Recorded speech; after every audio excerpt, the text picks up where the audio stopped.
Okay, I'm going to now begin to work through the second part of the MATH201 test number 3 review.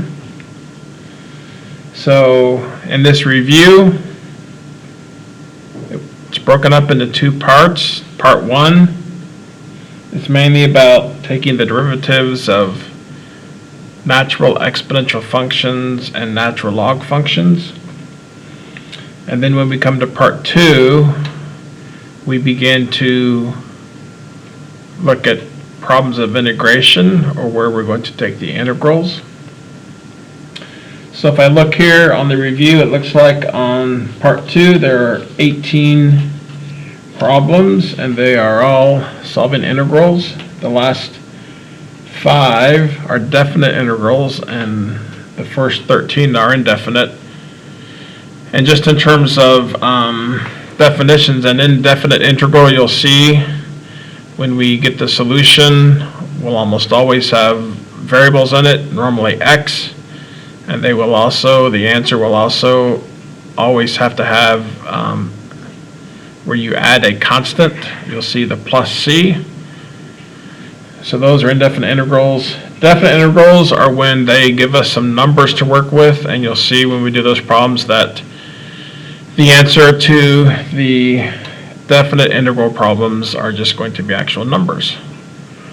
So in definite integrals, the answers will typically be an expression with the variable x, and toward the end, the definite integral problems will be numbers. So I'm just going to start working through these problems, and as we go along, I'll explain. There's like 3 or 4 rules we've learned so far concerning how to solve these integral problems, and we will look at those as we go. And actually, one of the rules, which I might just show you now because I don't think there's an actual problem that has it, is if you take the integral of a constant. So this is the integral sign, integral of 5 dx, or we can say the integral of 5 with respect to x. If you ever take the integral of a constant, you just multiply it by the variable. Very straightforward. Now here's one important note, especially on the test. This may come in handy.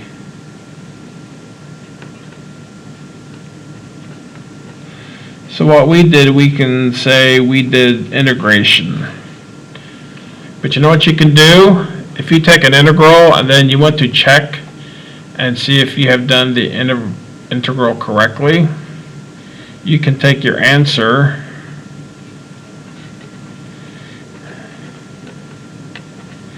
and if you take the derivative of your answer, it should be what you started with. Integration and derivatives, taking integrals and taking derivatives are like opposites, or you can say they're inverses, or they reverse each other. So that can be handy sometimes. So what's the derivative of 5x plus c? Well, derivative of c is just 0. The derivative of 5x is 5. And you get what we start with. So that's one of the first rules when you take the derivative of a constant. Now let's go to problem 1, because we'll very quickly be able to start figuring out some of the other rules. So this is the integral 2x dx. Now just like derivatives, when you have a constant like this, it just sort of tags along. Matter of fact, if you want to, you can even rewrite the integral and you just pull the 2 outside. So the integral of x with respect to x. So now here's one of our main rules we're going to use over and over again, power rule. And if you write it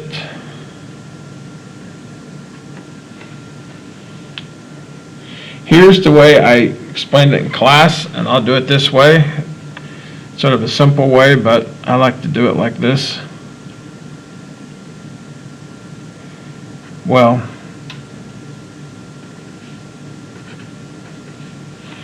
power rule, now it's a pretty precise definition, because A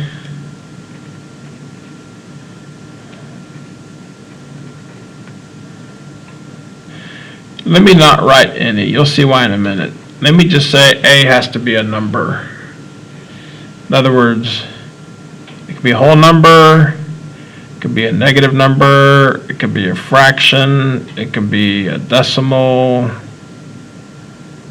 Alright, so if you have your variable x and it has an exponent and the exponent's a number, then the derivative is really a two-step process, like I talked about in class.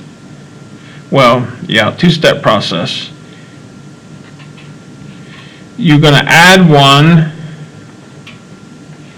to the exponent, and then you divide by that brand new exponent. So it's 2 steps. Add 1 to the exponent, it's your first step. Then you divide by the new exponent, second step. And then you always have to have a plus c. So if I look at example 1, 2 times the integral of x dx. So here, what's the exponent on my x? It's 1.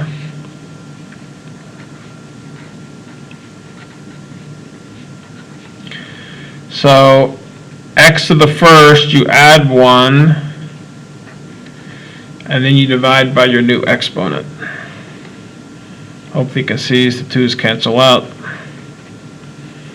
X squared plus c. Number 2. They want to know the integral of square root of x times dx.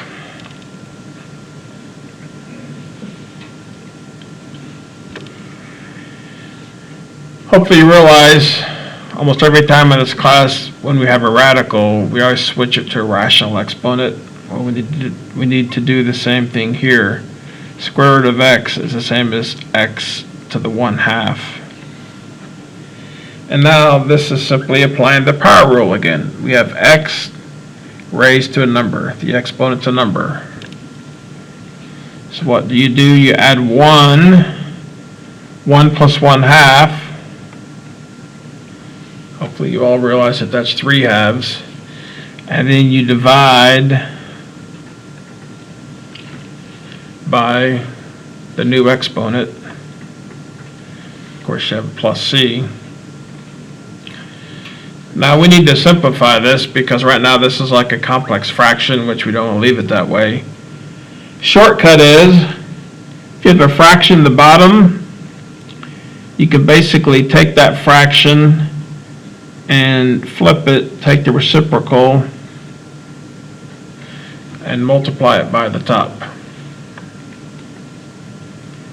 So therefore,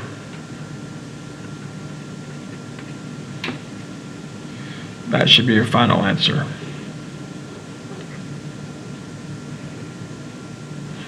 All right, product rule, not too difficult. Now we get to number 3, and it's not going to be a product rule, because number 3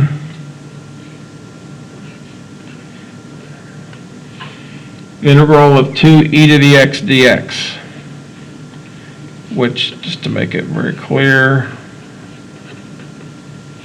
I can bring the 2 out front. So really it's 2 times the integral of e to the x dx. Alright, so here's a rule now that we use when we take the integral of these natural exponential functions. So the actual rule is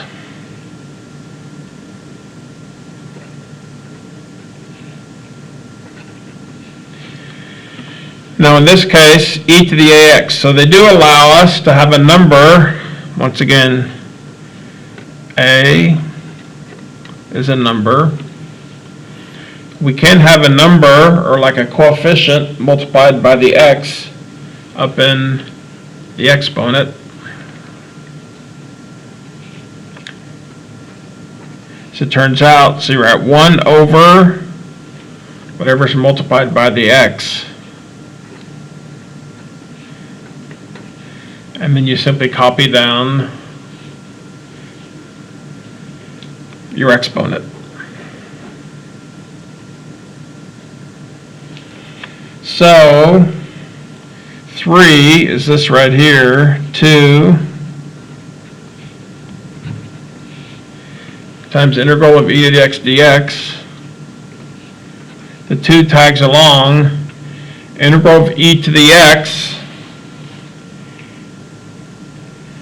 There's no coefficient inside the exponent, or you can think of it as 1. So basically, you just copy down the natural exponential function. Pretty straightforward.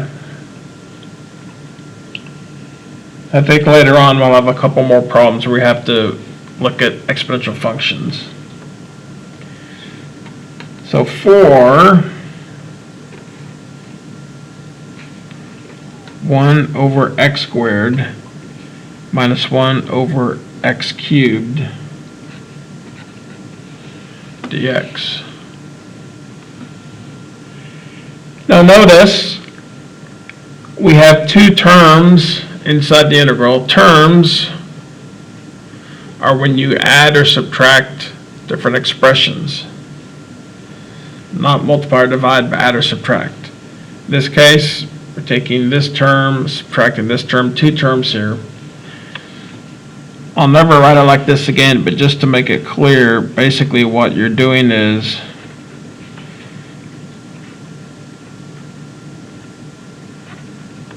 eventually it's like we're going to take the integral of each of these independently. You just do them one at a time. I'm not going to write it like this again just because it's simpler to do it with one integral.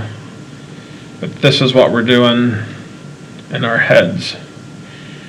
Now the power rule, I'm thinking this is the power rule, but if I look at my previous notes, the power rule only applies when you have the variable x raised to a number.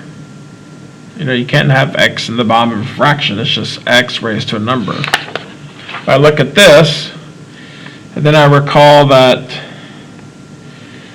anytime we have a variable in the bottom of a fraction, we can get it to the top by making the exponent negative. So 1 over x squared is the same thing as x to the negative 2, and 1 over x cubed is the same thing as x to the negative 3.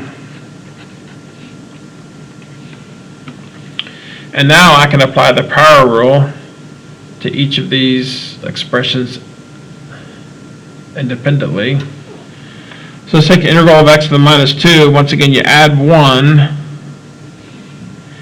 and then you divide by the new exponent. You have minus. So x to the minus 3, you add 1, and divide by the new exponent. And don't forget your plus c. Let's do a couple things at once. I'm going to go ahead and get rid of my negative exponents and try and clean up these signs and stuff. So it looks like x to the negative 1 over negative 1 should be negative 1 over x. It's like these two minuses cancel.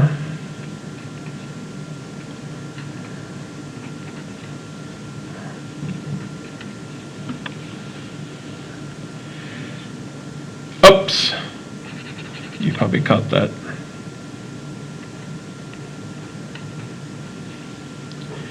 Messed up again. Alright, third try is a charm. Negative 1 over x plus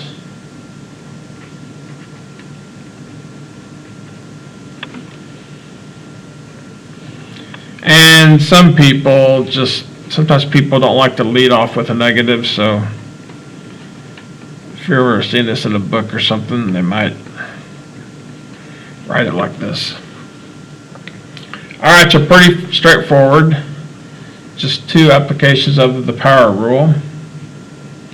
Number 5,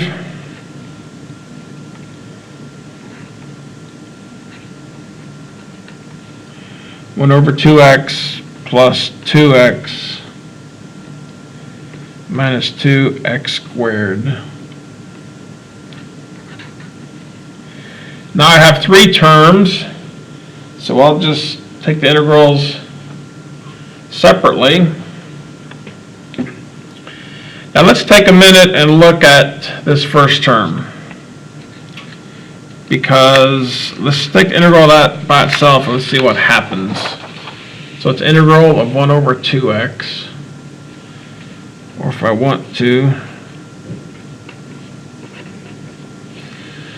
now common sense would say, well, if I want to apply the power rule, I've got to get my variable sort of up at the top so I can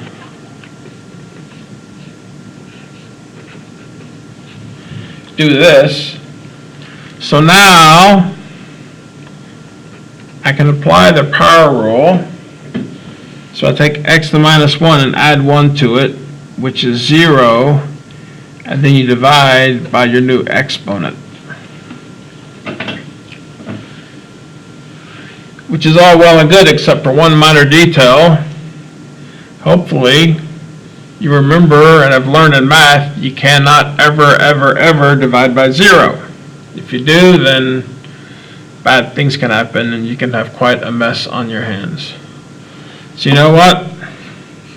That's not correct. So actually there's a special rule for this one particular case.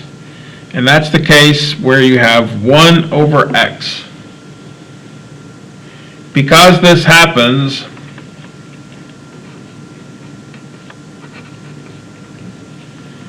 whenever you have integral of 1 over x dx, the solution is natural log of the absolute value of x plus c. So here comes again the natural log function, which we've already been working with. And it just so turns out that if we're taking the integral of 1 over x, it's a natural log of x. And you notice there's no parentheses, no exponents, it's just very straightforward. So based upon that, let's go back here, because that's what I've got here. So this is going to be 1/2 natural log of x. 2x is going to be 2 times x squared over 2 minus 2 times x cubed over 3. Not a whole lot we can do. Whoops, see, I forgot the c. Sometimes even I forget it. These 2's do cancel.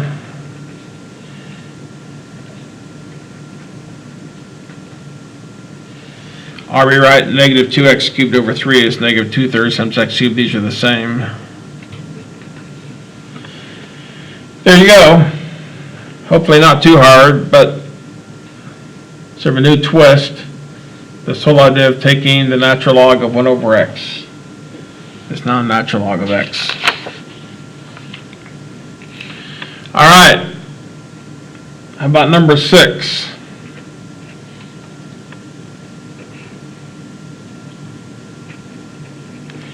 X squared plus 3x minus 2. I'm going to go and skip a step because in the denominator is the square root of x, but we don't hardly ever work with radicals when we're doing math or calculus, so I'm just going to go and change it to x to the 1/2.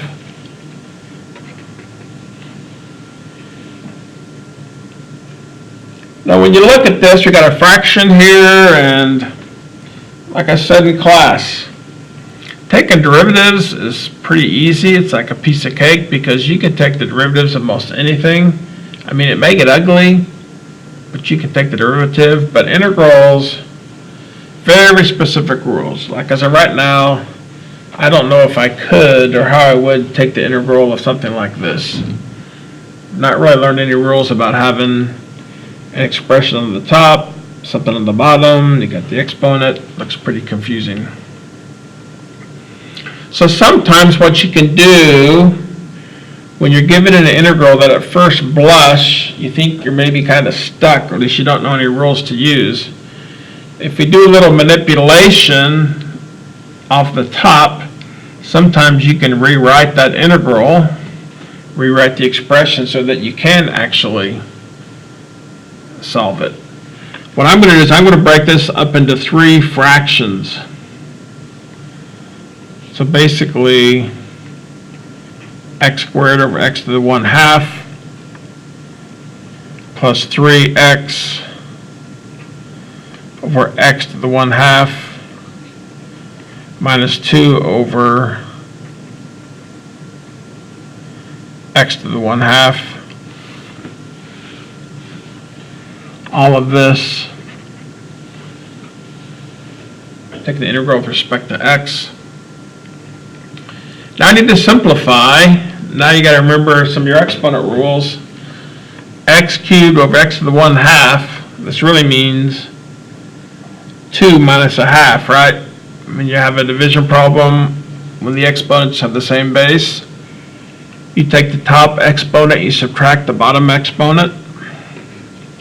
So 2 is like 4 over 2.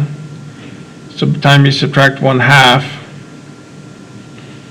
you get 3 over 2. X over x to the 1/2, well, x is like 2 over 2, so it cancels out with 1/2, and you get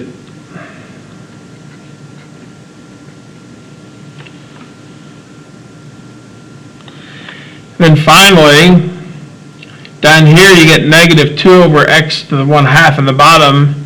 Let me go up here and rewrite that just to save some time. Really, we can rewrite that as negative 2 times x to the negative 1/2.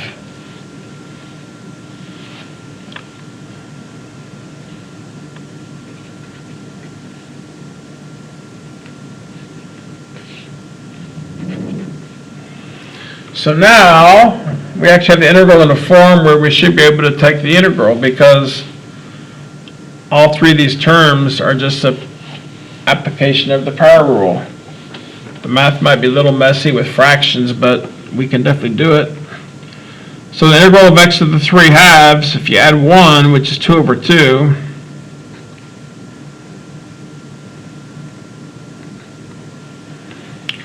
x to the 5/2, then over the new exponent,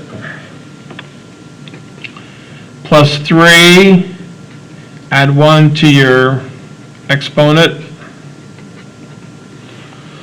over the new exponent, minus 2 times x to the 1/2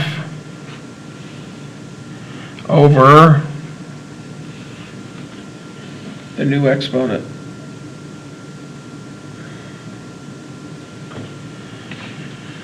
So if I simplify, once again, our little rule about complex fractions, this becomes 2/5 times the top. This becomes 2/3 times the top. This becomes 2 times the top.